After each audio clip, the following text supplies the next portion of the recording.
See, we should not misunderstand masculine with male and feminine with female. Female and male is a manifestation. Masculine and feminine are two fundamental qualities in nature, because physical nature in the universe happens between polarities. So one dimension of polarity is masculine and feminine. You may be a woman, but you may have more masculine in you than a man.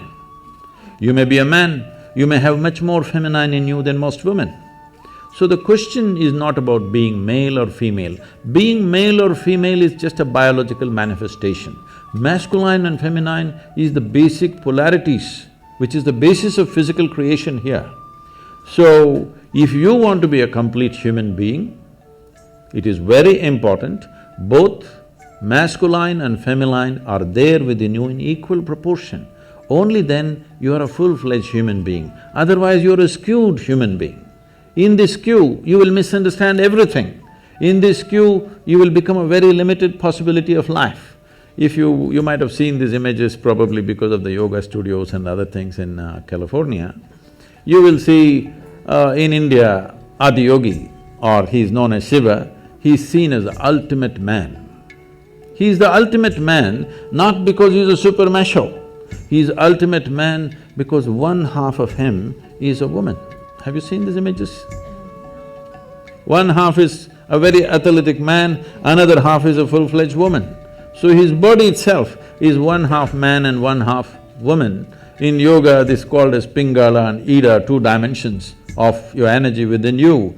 Only when these two things are in balance, you have a proper perspective of life. Otherwise, you have become a very biological entity. Biology is a basis. Biology cannot be the peak of who we are. So I do know that you have a quote that says that whether you're male or female, if you're not in touch with the feminine, you don't enjoy the finer things in life. So is the feminine principle things that are more receptive? See, when we say masculine, there are two fundamental forces working within us all the time. One is our instinct of survival. We want to survive. We can take survival to different levels, but essentially the instinct of survival is this one wants to, this limited entity wants to survive and do well. This instinct is there in all of us, it's there in every creature in the world. Another dimension is, there is something within you which always wants to expand. When you are in a survival mode, you want to build walls around yourself. Boundaries are important. If you let your dog loose on the street, you will see he goes on peeing all over the place. Not because he has some urinary problem, I'm sorry, I'm not able to look at you. Not because he has some urinary problem, he is building his pee kingdom. He's setting his boundaries. It's a natural instinct. He is trying to set his own boundary all the time. This is survival instinct in all of us, that we want to build a wall, protection, self-preservation. But there's another dimension which wants to expand. If you don't empower that, if you just empower only your instinct of survival, then you will build a wall of self-preservation, and after some time you realize walls of self-preservation are also of self-imprisonment after some time. Yes? If you build a wall today you see an enemy outside and you build a wall. Tomorrow you are in your own prison. Somebody else put you into prison, that's bad. But you yourself put you into your prison, that's horror. Yes?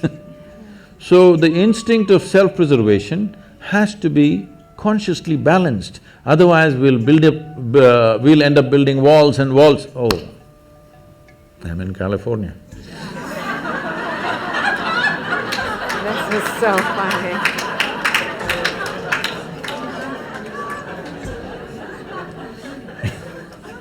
No, I was not making a political statement. You just did. So, inevitably, when we feel unsafe, we'll build a wall. So, the instinct of self-preservation cannot be ignored, it is there, obviously, isn't it? Obviously it is there in all of us. Walls are not always of brick and mortar, there are variety of walls we set up. But the longing to expand is also there. How much expansion do you want if you sincerely look at this? Today if you're here, you want to be a little bigger, if you're there, you want to be a little bigger. But suppose I make you the queen of this planet. Hello? Don't look at me hopefully, huh? Why will I commit such a blunder? Suppose I make you the queen of this planet, will you be fulfilled? No. You will look at the moon. Why not that? If I give you the moon, will you keep quiet? You will look at the next galaxy. If I give you one galaxy, will you keep quiet? You will look at the other galaxies. So there is something within you which wants to expand. How much expansion do you believe will settle you? If you really look at it, you want to expand boundlessly. There is something within you which does not like boundaries, please look at this. If I imprison you right now in a 5x5 cubicle, you will feel horrible. So tomorrow we'll announce your liberation and liberate you into your 10x10 cubicle. Now you will feel wonderful for a day. And then you will feel horrible in the 10x10 cubicle. We will liberate you into your 100x100 cubicle, you will feel really great for 3 days. Again you'll feel the same thing. It doesn't matter where I set the boundary. The moment you can feel the boundary, you want to break it, isn't it? So there is something within you which does not like boundaries. So if there is something within you which does not like boundaries, it simply means it is longing to become boundless. You cannot become boundless through physical means, isn't it? Physicality means, the fundamentals of physicality is a defined boundary. Without a defined boundary, there is no physical body. Suppose there were no boundaries to my body, where would I be? Here or there or where? Only because has a boundary, it is here. Your body has a boundary, so it's there. But there is something within us which longs to be boundless. If we do not empower this, there will be no balance between masculine and feminine. That is why ultimate liberation, both for men and women, it's not… see, one cannot be liberated from the other. Both have to be liberated from what? From this bondage of being stuck in our own bodies and identified with little bodily changes that we have between us and go on endlessly about the same debate. No, unless we become free from the identification of our own physical form, there is really no freedom. This is what consciousness means, an intelligence which creates this body. Today there's a whole lot of interest in the Western world about the brain. In the yogic sciences, we do not attach much significance to the brain because we think through the entire body. This is the way of women for a long time. They thought with their body. They did not have all those complicated thoughts that men were struggling with, but they simply knew what to do, what not to do, because they thought with their entire body, because their body was doing things which no brain can do. Even now, if I ask you, what you call as intelligence in modern terms, in today's educated world, what people think is mind is a combination of memory and intelligence, isn't it so? Memory and your ability to concoct something out of what you remember, the data that you have and what you make out of it and use it, now you're considered smart, isn't it? Let's start with memory. See, if I ask you 10 generations ago how your grandmothers looked like, do you remember? No. Do you remember? No. But your great-great-great-grandmother's nose is sitting on your face right now. Your body remembers or no? Your body remembers or no? How your skin tone was 1,000,000 years ago for your forefathers, your body still remembers, yes or no? So in terms of memory, what your body carries is trillions of times more than what your brain can ever carry, yes or no? Yes. The complexity of activity, that are happening in a single molecule of DNA. With all your brains, you can't figure it. Yes or no? More complicated activities happening here than here. Yes? So, this is a body of intelligence. The question is, can you employ it or do you just run on one thing? In the yogic sciences, we look at human intelligence as 16 parts. So this is like a 16-wheeled truck, but you choose to drive it on one wheel. Very strenuous. So you will see educated people are the most stressful people on the planet because they are driving a 16-wheel truck on one wheel, very difficult. Their intellect, their thought is the only damn thing they're trying to use and it's very difficult. You don't have to think through everything. You know, can I just tell a small story? Yes, please. My great-grandmother lived to be 113. Wow. Okay that's not the only achievement she had. She got married when she was 14. And those days in India, an unmarried girl cannot use tobacco, but once she is married, she is free to use tobacco. So on the first day, she exercised her right to use tobacco and she lived in a certain way. People started saying, she's a devil of a woman.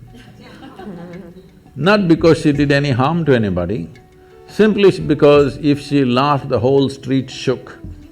Like that she laughed. Those days, in those societies, women were not supposed to laugh loudly. They're supposed to laugh in a controlled way. Only street women laughed loudly, family women laughed very… At least when men were there, they did not laugh, because there was nothing to laugh about.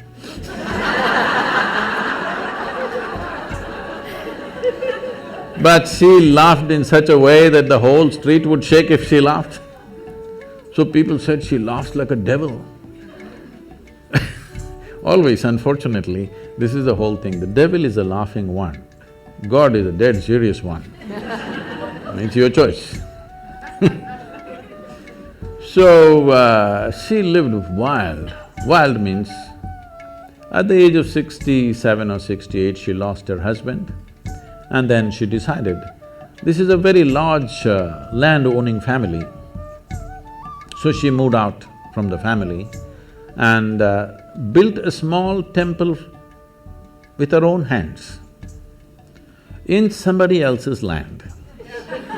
Somebody else means another family's land, not without permission, with their permission, but she was family's disgrace because this family owns hundreds and hundreds of acres of land and she sets up her stupid temple in somebody else's land, the whole family, oh my God, she's ashamed. And she built a temple, not for any god, she sat there. She is the main piece.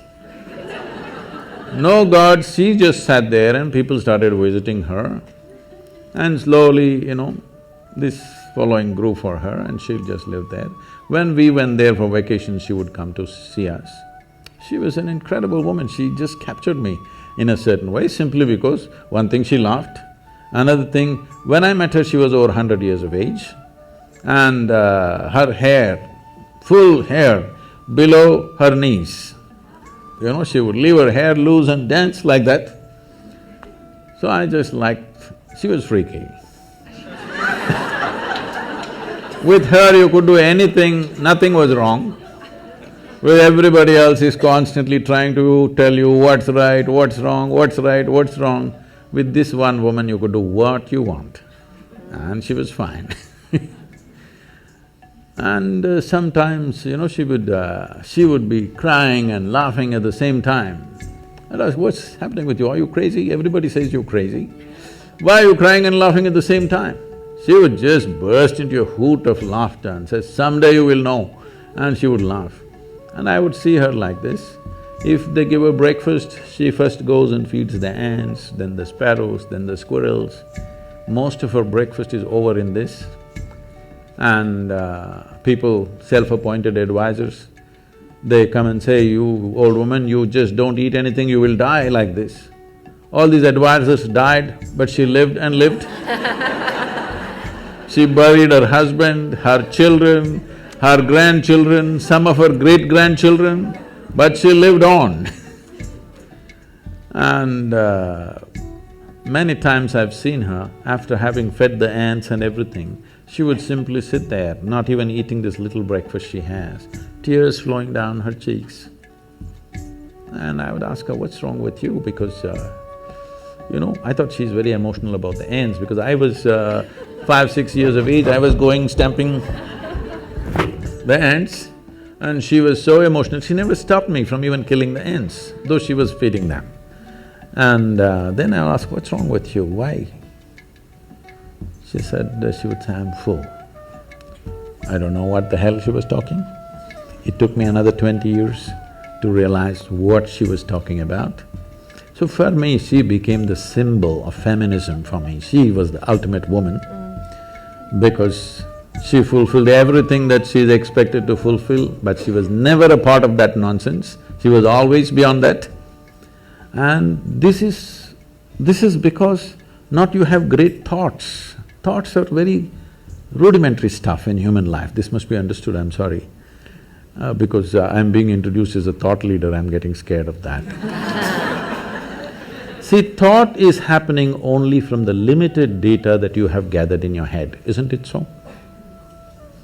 But there is something more phenomenal happening all across, isn't it? Hello? The intelligence of the creation is functioning right now here, is it or not? Yes. If you can transform a piece of bread into a human being, that means the very intelligence of the source of creation is throbbing within you right now. Instead of identifying with that, we are unfortunately getting identified with what we accumulate, with the car we have, with the house we have, with the relationships we have, with the body we have, with the accumulated knowledge that we have. We have gotten identified with things that we have acquired rather than being identified with the source of who we are. So this is what consciousness means, but this will not come by thinking differently. You must touch that dimension beyond physiological and psychological process. This is something that must happen. When that happens, there will be no problem about who is a man, who is a woman. Could you please tell us how we can touch that dimension?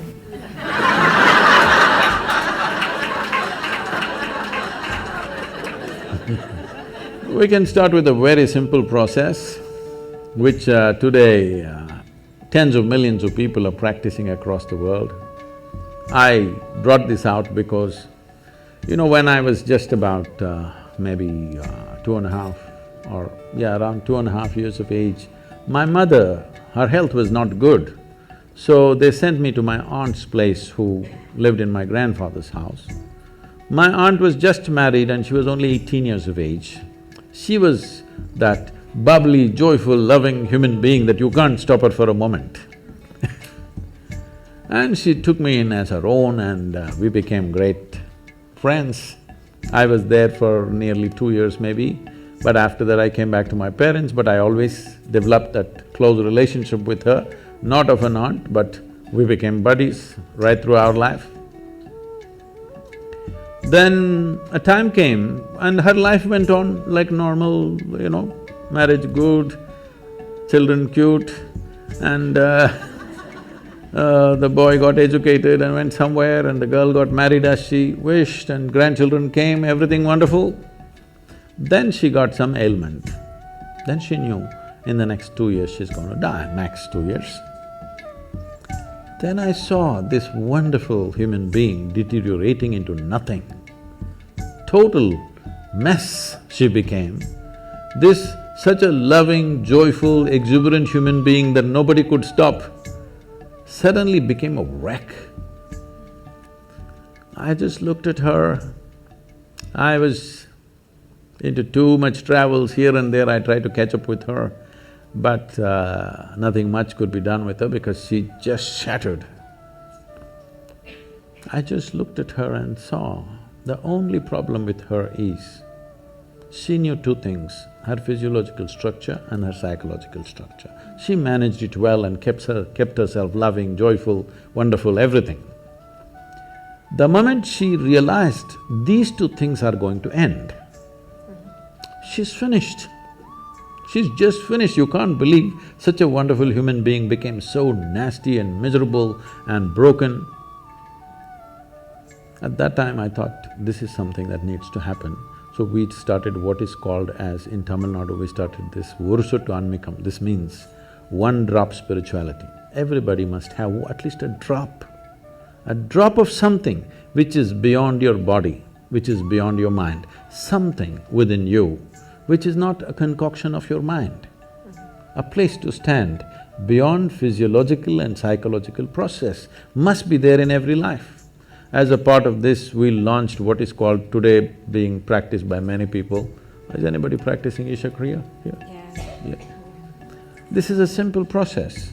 Initially, it looks like a psychological process because people can't keep their mind aside, they have to use it in some way. So we are going through the psychological process, but if you go deep enough into it, if you sit here, your body will be here, your mind will be there, what is you is little away from that. Once there is a little distance between you and your body, between you and your mind, this is the end of suffering. Because human suffering happens only on two different levels, physiological suffering, psychological suffering. Do you know any other kind of suffering? Hello? No. Physical suffering, mental suffering, this is all.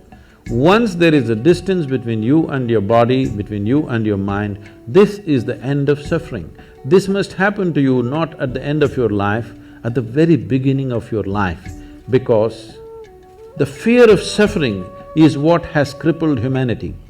A human being has not explored the full depth and dimension of who they are simply because of fear of suffering. What will happen to me? What will happen to me? Is always the concern, isn't it? Suppose you came to this kind of ease, that if you sit here, whatever the hell happens to me, this is how I will be. If this assurance and ease came into your life, then you would explore life in many more ways than you're doing it right now, isn't it so?